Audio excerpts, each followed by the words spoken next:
눈은 얼굴에서 전체적인 인상을 형성하는 데 중요한 역할을 하고 있습니다. 눈은 이런 심미적인 기능뿐만 아니라 시야를 담당하는 기능적 역할도 하고 있기 때문에 요즘 눈 성형을 위해서 병원을 찾는 분들이 늘고 있습니다. 이번 시간 성형외과 전문의 이상혁 원장과 함께 눈매 교정에 대해서 알아보도록 하겠습니다. 원장님 안녕하십니까? 네, 안녕하세요. 네, 요즘 눈이 작거나 처져서 이 성형외과를 찾는 분들이 굉장히 늘어나고 있다고 하는데요. 이분들이 좀 요즘에 가장 많이 하는 수술은 어떤 게 있나요? 네, 날로 외모에 관심이 높아지고 있는데요. 네. 누구나 보다 젊고 만족스러운 얼굴을 원하기 때문에 본인의 컴플렉스 부분을 개선하고자 성형외과를 찾고 있습니다. 각자의 다른 고민을 가지고 성형외과를 방문하시게 되는데 보통 충분한 상담 후에 그에 알맞는 시술이나 수술을 선택하게 되는데요. 그중 많은 비중을 차지하는 것이 눈수술이라고 할 수 있습니다. 네. 최근에는 눈매 교정에 대한 비중도 늘어나고 있는 추세입니다. 네, 눈매 교정이라는 게 평소에 많이는 들어봤지만 정확히 어떤 건지는 잘 모르겠거든요. 보통 우리가 눈 수술이라고 하면 많은 분들이 생각하시는 게 쌍꺼풀 수술을 제일 먼저 생각을 하실 것 같은데 원장님 이 쌍꺼풀 수술과 눈매 교정 수술 차이점이 있다면 어떤 게 있을까요? 네, 대부분의 사람들이 쌍꺼풀 수술을 하시면 눈이 커진다고 생각을 하시는데요. 네. 실제 쌍꺼풀 수술은 눈이 커지는 수술은 아닙니다. 쌍꺼풀은 기존 눈꺼풀에 라인을 만들어서 미적 기준으로 봤을 때 좀 더 예뻐 보이게 만드는 수술이지 눈이 커지거나 눈 뜨는 기능을 바꾸는 수술은 아닙니다. 네. 반면 눈매 교정 수술은 이마로 눈을 뜨거나 졸려 보이고 작은 눈을 크고 또렷한 눈으로 만드는 수술을 얘기를 하는데요. 동시에 쌍꺼풀 라인도 만들 수 있습니다. 네, 말씀하신 것처럼 쌍꺼풀 수술은 예뻐 보이게 하는 미용 효과가 있다면 반면에 이 눈매 교정 수술은 이렇게 눈을 잘 뜰 수 있게 하는 기능적인 요인이 더해진 것 같은데요. 눈매 교정 수술에 대해서 조금 더 자세한 설명 부탁드릴게요. 네, 여러 가지 원인에 의해서 눈 뜨는 근육이 약해서 눈이 작은 경우에 눈 뜨는 근육을 보강을 해서 눈을 크게 하는 수술을 눈매 교정 수술이라고 이해하시면 편한데요. 네. 네, 주로 우리가 가성 안검하수에서 많이 수술을 하게 됩니다. 네. 이 가성 안검하수는 병적으로 심한 안검하수는 아니지만 눈꺼풀의 근육으로만은 눈을 떠서 앞을 잘 보지 못해서 이마 근육을 사용을 해서 눈을 뜨는 경우를 얘기를 하는데요. 네. 이런 경우에는 어린 나이부터 이마로 인상을 찌푸리게 되고 이로 인해서 이마에 주름이 쉽게 생기게 됩니다. 또한 이마로 눈을 뜨기 때문에 사무라이 눈썹이라 그래서 눈썹이 움직이면서 올라가는 인상으로 바뀔 수 있습니다. 네. 네, 이런 경우가 있다면 우리가 가성 안검하수를 의심을 해보는 것이 좋고요. 이런 경우에는 눈 뜨는 근육을 보강을 해서 이마를 쓰지 않고 눈을 쉽고 또렷하게 만들어주는 수술이 필요합니다. 이 수술을 눈매 교정 수술이라고 부르는 것입니다. 수술이 성공을 하게 되면 눈이 이마 근육을 차단을 하더라도 잘 떠지게 되고 인상을 쓴다거나 사무라이 눈썹이 되는 등의 네. 불편한 증상이 사라지게 됩니다. 이 경우에는 눈 뜨기가 훨씬 편하다고 말씀을 하십니다. 네, 안검하수에 대해서 이야기를 해주셨는데요. 그렇다면 이 눈매 교정에 필요한 안검하수 어떻게 좀 분류 지을 수 있는지 궁금합니다. 네, 이제 안검하수 같은 경우에는 눈이 많이 작은 경우를 우리가 얘기를 하는데요. 크게는 선천성 안검하수와 후천성 안검하수로 나뉠 수 있습니다. 네. 선천성 안검하수는 말 그대로 유전적으로 태어날 때부터 눈이 작게 태어나서 눈이 잘 떠지지 않는 경우를 얘기를 하고요. 후천성인 안검하수는 서클렌즈를 오래 낀다거나 또는 나이가 들면서 눈 뜨는 근육이 약해지면서 생기는 경우를 얘기를 하게 됩니다. 네. 또 이 선천성 안검하수는 정확히 진단을 하기는 전문의의 진단을 받아야 되지만 본인이 간단히 셀프로 진단을 할 수 있는데요. 본인의 이마를 강하게 눌러서 힘을 줬을 때 눈을 떴을 때 눈이 안 떠진다 그러면 가성 안검하수로 의심을 해볼 수 있습니다. 또한 이마에서 항상 평소에 주름이 많이 생긴다 네. 또는 눈썹이 많이 올라간다 이런 경우에도 의심을 해볼 수 있습니다. 또 이마를 사용을 했을 때 이마를 평상시에도 눈이 아예 떠지지 않는 경우 네, 이마를 네. 사용해도 그런 경우에만 저희가 진성 안검하수라고 진단을 하고요. 이마를 사용했을 때 앞이 보인다는 경우 대부분의 경우에는 가성 안검하수라고 생각을 하시면 됩니다. 네, 이마를 사용해서 눈을 뜨는 게 가성 안검하수다. 이렇게 제가 좀 이해를 했는데 혹시 이 가성 안검하수 본인이 좀 이렇게 진단해 볼 수 있는 방법이 따로 있을까요? 네, 방금 설명해 드린 대로 자세히 다시 설명을 해드리면 네. 가장 간단한 자가 진단법은 자신의 눈썹위를 강하게 눌러보는 것입니다. 눈썹 위를 누르고 눈 뜨는 근육을, 이마의 근육을 차단시킨 상태에서 눈을 떠보게 되는데요. 네. 가성 안검하수인 경우에는 눈 뜨는 이마 근육이 차단되는 경우에는 눈꺼풀에 있는 근육만으로는 눈이 떠지지 않기 때문에 앞이 보이지 않는 정도로만 눈이 떠지게 됩니다. 네. 정상인의 경우에는 이마의 근육을 아무리 차단을 시키더라도 눈 크기에 변화가 없습니다. 네, 또 가끔 이제 이마의 병원에서 보톡스를 맞은 이후에 눈이 잘 안 떠져서 병원을 내원하시는 경우도 네. 있는데요. 이 보톡스의 역할이 근육을 마비시키는 역할이기 때문에 눈을, 이마를 누른 것과 같이 이마 근육을 차단시키는 역할을 하게 됩니다. 그래서 혹시 보톡스를 맞고 나서 눈이 잘 안 떠진다면 가성 안검하수가 있는지 의심을 해보고 검사를 받는 것이 좋습니다. 네. 이런 경우에는 조금 전에 말씀드렸던 대로 눈매 교정 수술을 통해서 교정이 가능한데요. 네. 지방이 많지 않거나 눈꺼풀 피부의 처짐 정도가 심하지 않는 경우에는 간단한 비절개 수술법으로도 좋은 결과를 얻을 수 있습니다. 네, 비절개 눈매 교정술에 대해서 말씀을 해주셨는데요. 자세히 좀 더 설명을 해주시죠. 네, 이 눈꺼풀이 두껍지 않거나 피부 처짐 정도가 심하지 않을 때는 굳이 절개를 하지 않고 간단히 비절개를 통해서 눈에 뜨는 근육만을 보강해주는 방법을 얘기를 하게 되는데요. 네. 이 비절개 눈매 교정은 눈꺼풀 피부를 절개를 하지 않고 작은 절개창만을 이용을 해서 눈 뜨는 근육을 보강해줄 수 있습니다. 네. 수술이 비교적 빠른 시간에 끝나고 영구적인 흉터가 남지 않고 붓기가 적기 때문에 절개 눈매 교정에 비해서 일상 복귀가 빠르고 수술 흉터가 전혀 없는 장점이 있습니다. 이 눈매 교정 수술은 쌍꺼풀 수술에 비해서 난이도가 이제 비교적 높은 수술이지만 눈꺼풀로 인해서 잘 안 떠졌던 눈동자가 보이게 됨으로써 시원하고 또렷한 눈으로 교정이 되게 됩니다. 또한 개인의 눈 상태에 따라서 수술 방법이 달라질 수 있는데요. 네. 그에 따라서 눈매 교정의 성공률이 결정이 되기 때문에 전문의와 충분한 상담을 통해서 자신의 눈에 맞는 수술법을 선택하는 것이 무엇보다도 중요합니다. 네, 이런 눈매 교정술을 받는 시기도 적절한 시기가 따로 있을 것 같거든요. 언제가 가장 좋을까요?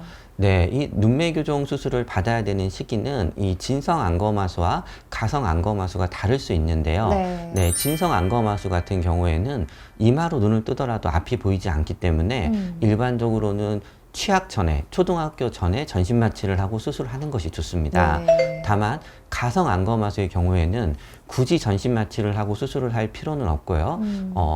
협조가 되는 사춘기 직전에 수술을 하는 것이 가장 좋습니다. 네. 이유는 사춘기에 접어들면서 우리가 이제 대인관계와 관련된 성격이 결정이 되게 되는데요. 네네. 이제 본인이 눈이 잘 안 떠지면서 이마로 눈을 뜨면 주변 사람들로부터 인상을 쓴다거나 뭐 사무라이 눈썹이 되면 인상이 강하다. 네. 이런 이제 오해를 받게 되는데 네네. 이로 인해서 대인관계로 인한 성격에 위축이 올 수도 있습니다. 또 이 이마 근육을 쓰게 된다 그러면 이마 근육은 근육 중에서 팔다리 근육처럼 운동을 하면 피로도를 느끼는 근육입니다.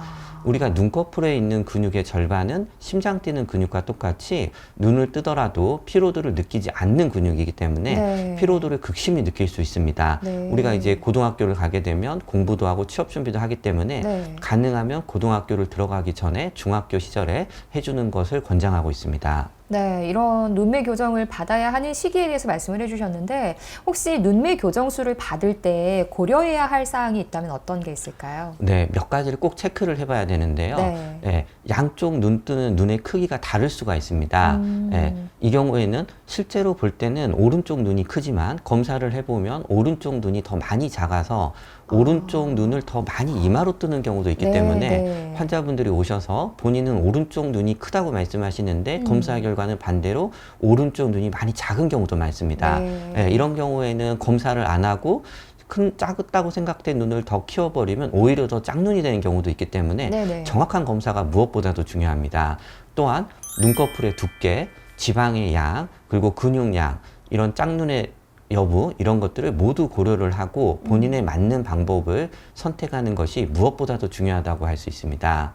네. 그러면 이런 눈매 교정술을 받을 때 혹시 쌍꺼풀이 없는 사람도 받을 수가 있는지도 궁금하거든요. 네. 쌍꺼풀이 없으신 분들도 충분히 수술이 가능하고요. 네. 또 쌍꺼풀을 만들지 않고도 가능합니다. 예, 우리가 이걸 무쌍 눈매 교정이라고 부르는데요. 예, 쌍꺼풀을 아예 묻히게끔 수술을 함으로써 겉으로 네. 보이지 않게 수술하는 방법을 얘기를 합니다. 네. 주로 남자분 같은 경우에는 쌍꺼풀이 생기는 것을 원하지 않는 경우가 많은데요. 예, 이런 경우에는 우리가 무쌍으로 눈매 교정 수술이 가능합니다. 네. 그러면 이런 눈매 교정술과 함께 받을 수 있는 추천할 만한 수술이 있을까요? 네. 모든 분들이 눈매 교정과 같이 이런 수술을 진행을 하는 것은 아닌데요. 네. 눈매 교정 수술이라고 하는 것은 기본적으로 눈의 세로의 길이를 늘려서 검은 동자의 노출을 늘려주는 수술이라고 설명을 할 수 있는데요. 네. 이렇게 눈의 가로 길이가 짧고 세로 길이도 작은 눈의 경우에는 네. 눈의 세로 길이만 늘어나게 되면 눈이 동그란 모양이 되게 되겠죠. 그래서 이런 경우를 우리가 흔히 얘기해서 단축구멍 눈 또는 네. 꼬막눈이라고 부르게 되는데요. 이런 단축구멍 눈이나 꼬막 눈이 되지 않기 위해서는 눈의 가로 길이를 늘려주는 것이 중요합니다. 네. 그래서 이렇게 눈의 가로 길이를 늘려주는 수술을 저희가 트임 수술이라고 부르는데요. 네. 눈의 앞쪽을 눌러주는 앞트임 수술이나 눈의 뒤쪽을 눌러주는 뒤트임 수술 등을 받으시는 것이 중요합니다. 눈에 따라서 눈의 가로 길이도 짧으신 분들은 트임 수술을 같이 하시는 것을 저희가 권하고 있습니다. 네, 눈이 좀 짧으신 분들께는 트임 수술을 같이 권하신다라는 말씀을 해주셨는데, 쌍꺼풀을 만들고 눈을 키우기 위해서 수술을 받는 분들도 계시지만, 반면에 눈꺼풀이 처져서 답답하고 좀 피곤해 보이는 이런 분들도 필요한 수술이 있을 것 같아요. 이런 분들은 어떤 수술이 좀 맞을까요? 네. 이제 노화의 수술을 얘기할 수 있는데요. 이 노화로 인해서 눈꺼풀이 처지는 것은 너무 자연스러운 현상입니다. 하지만 누구나 자신의 노화를 최대한 늦추고 싶은 것이 사람의 마음일 것인데요. 네. 특히 이제 눈 주변에 노화가 찾아오게 되면 피부의 탄력이 감소하면서 눈 주위의 피부뿐만이 아니라 눈 밑에 있는 근육도 같이 처지게 됩니다. 이렇게 되면 시야를 가리면서 답답함을 느끼게 되고요. 네. 이 경우 이마를 이용해서 눈을 뜨면서 이마의 주름도 같이 생기면서 노화가 급격히 올 수 있습니다. 네. 이런 경우에는 눈썹 거상술과 상암건 성형술을 통해서 늘어진 피부를 잘라서 좀 더 젊은 눈으로 만들 수 있습니다. 눈꺼풀이 처지게 되면 눈뜨기가 답답해서 본인도 모르게 이마로 눈을 뜨기 때문에 이런 노화가 급격히 생기는 것이고요. 네네. 예, 이마주름을 없애기 어렵기 때문에 눈 위쪽, 즉 눈썹 거상술과 상암건 성형술을 빨리 해주게 된다면 이런 노화를 늦출 수 있는 것입니다. 눈 모양에 따라서 단독으로 둘 중 한 가지 수술만 하거나 또는 두 시술을 동시에 수술을 받게 되면 네. 어느 정도 젊고 이쁜 눈으로 다시 돌아가실 수 있습니다. 네, 그렇다면 먼저 이 눈썹 거상술에 대해서 좀 알아볼게요. 눈썹 거상술은 어떤 수술인가요? 네, 이 눈꺼풀이 처져서 있는 경우에는 단순히 상암검 수술만으로 해결이 어려운 경우도 있고요. 네. 특히 눈 바깥쪽에 주름이 많이 있거나 눈 바깥쪽이 처진 경우에는 상암검, 즉 일반인들이 생각하는 쌍꺼풀 수술로는 바깥쪽 처진 피부를 자를 수가 없습니다. 네. 그래서 눈썹 밑에서 절개를 해서 늘어진 피부를 잘라서 당기는 방식입니다. 네. 이렇게 수술을 하는 경우에는 바깥쪽 눈꺼풀 처진 부분을 해결을 할 수 있기 때문에 수술 후에 좀 더 자연스럽고 전체적으로 젊어 보이는 이미지를 가질 수 있습니다. 네. 다만 이 수술은 본인의 쌍꺼풀이 짝짝이거나 또는 쌍꺼풀 라인을 만들고 싶은 경우에는 수술을 하기 어려운 경우가 있습니다. 네. 그래서 그런 경우가 아닌 경우에는 수술을 고려해 볼 만합니다. 네, 그러면 이제 상안검 성형술에 대해서 알아볼게요. 이 상안검 성형술이란 어떤 건가요? 네, 상담을 하다 보면 젊었을 때는 참 눈이 예쁘다는 소리를 많이 들었는데 하면서 속상해 하시는 분들이 많은데요.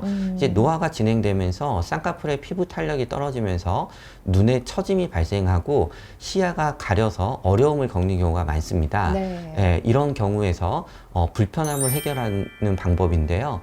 이때 절개선을 눈꺼풀에 하는 것이 아니고 쌍꺼풀 라인에서 하는 경우를 저희가 상안검 이완증 성형술이라고 부르고 있습니다. 이 상안검 이완증 성형술의 장점은 네. 쌍꺼풀 라인에서 수술을 하기 때문에 쌍꺼풀을 만들 수 있다는 특히 장점이 있고요. 네. 또한 눈에 지방이 많은 경우에는 지방을 뺄 수 있다는 장점도 있습니다. 또 쌍꺼풀이 좌우에 짝짝이 있다거나 나이가 드시면서 주름이 여러 겹 생기시는 분들이 있는데요. 이런 경우에도 쌍꺼풀 라인을 하나로 통일을 하고 지방을 제거를 하면서 깔끔하게 만들 수 있는 장점이 있습니다. 네, 원장님, 저희가 이제 눈 위쪽에 대해서 이야기를 계속했던 것 같은데 눈 밑이 고민인 분도 굉장히 많으실 것 같아요. 이런 분들에게는 어떤 수술들이 좀 필요할까요? 네, 이제 또 나이가 들게 되면 눈 아래쪽에서도 볼록하게 튀어나오면서 피부가 처지는 현상이 생기게 되는데요. 네. 이로 인해서 스트레스를 받고 또 다크서클도 훨씬 심해 보이면서 피곤해 보이게 되겠죠. 네네. 그래서 눈밑 성형을 많이 고려를 하게 되는데요. 윗 눈꺼풀과 마찬가지로 아래 눈꺼풀 역시 나이가 들면서 처지거나 눈밑 지방이 이렇게 튀어나오는 경우에는 본인의 나이보다 훨씬 더 많이 들어 보이고 인상이 강해 보이게 됩니다. 예, 이러한 고민으로 내원하시면 우리가 보통 하안검 성형술 또는 경결막 지방 재배치 수술 이 두 가지를 권하게 되는데요. 네. 이 하안검 성형술은 볼록한 지방 덩어리와 제거를 하면서 동시에 탄력을 잃고 처진 피부도 같이 절개를 해주는 방식을 얘기를 하게 되고요. 네. 이 방식과 다르게 경결막 지방 재배치법은 늘어진 피부, 즉 주름은 그대로 놔둔 상태에서 지방만 피는 방식을 얘기를 하게 됩니다. 네. 따라서 많이 피부가 처진 경우에는 하안검 성형술을 하시는 게 좋고요.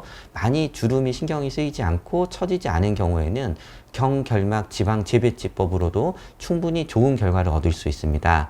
물론 이 경결막 지방 재배치법을 하는 경우에는 네. 눈 속으로 시술을 하기 때문에 흉터가 전혀 보이지 않는 장점이 있습니다.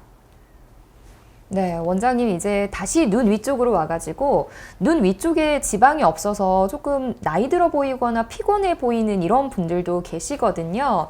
이런 분들에게는 어떤 수술이 좀 필요할까요? 네, 이 얼굴에서 노화가 진행이 되게 되면 크게 두 가지로 진행이 되게 되는데요. 네네. 한 가지는 처짐이 생기게 되고 한 가지는 지방이 감소가 되게 됩니다. 네. 눈에서도 똑같이 처짐과 지방 감소가 동시에 나타날 수 있는데요. 네네. 어떤 분들은 유난히 처짐보다는 눈꺼풀 꺼짐 현상이 심하신 분들이 있습니다. 또 그렇지 않더라도 젊었을 때 수술을 하면서 지방을 빼신 분들도 나이가 들면서 눈꺼풀 지방 감소가 심하게 나타날 수 있습니다. 네네. 네.